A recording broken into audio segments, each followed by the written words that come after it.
My name is Roy Harrington, and today I'm going to demonstrate the figure 4 trap and the trigger, Deadfall Trap and the figure 4 trigger.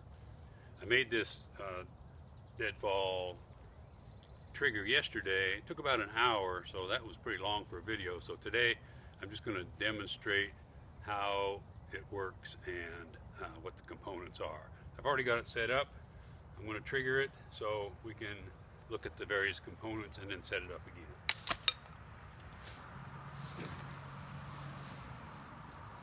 The figure 4 consists of 3 parts: a stand, a hinge, and a trigger. And it goes together like this to make the figure 4. The stand piece has a notch which engages the trigger, which also has a notch. They match together like that. The trigger has a place to put the bait and another notch that connects the hinge and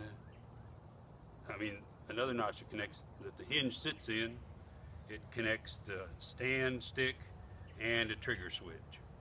All these components were made, they're all red maple, made with Gerber sheath knife.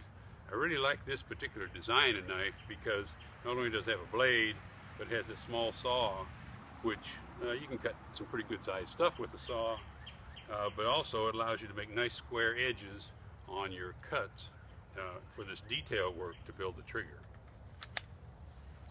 Now let's set it up again. Sometimes this is a little tricky, getting your rock balanced. You want to have a rock big enough to kill the prey that you intend. Some people said that 3 times the intended weight of the prey for the size of the rock.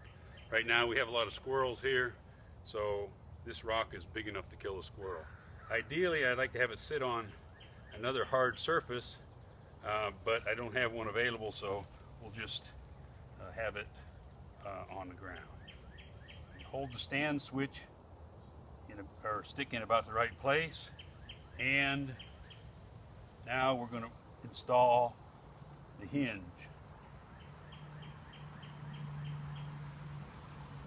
And then the last thing we do is put on the trigger. Now this is very carefully balanced so that it will trigger pretty easily. So sometimes setting it up doesn't work quite right. Sometimes there's a little bit of slip and slide in it, and you have to finesse it a little bit to get it set so that it's just barely standing up. In this case, the rock's a little off balance. We'll move our hinge stick over a little bit.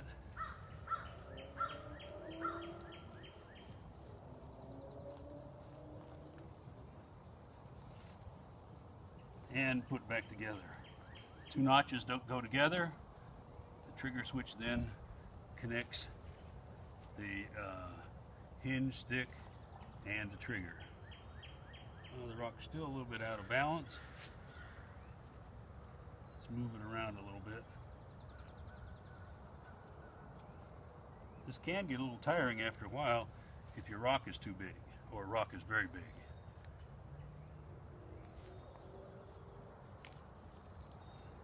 Of course, you have to have all the components lined up. Let's see. We got it. Okay, we got it. There it is.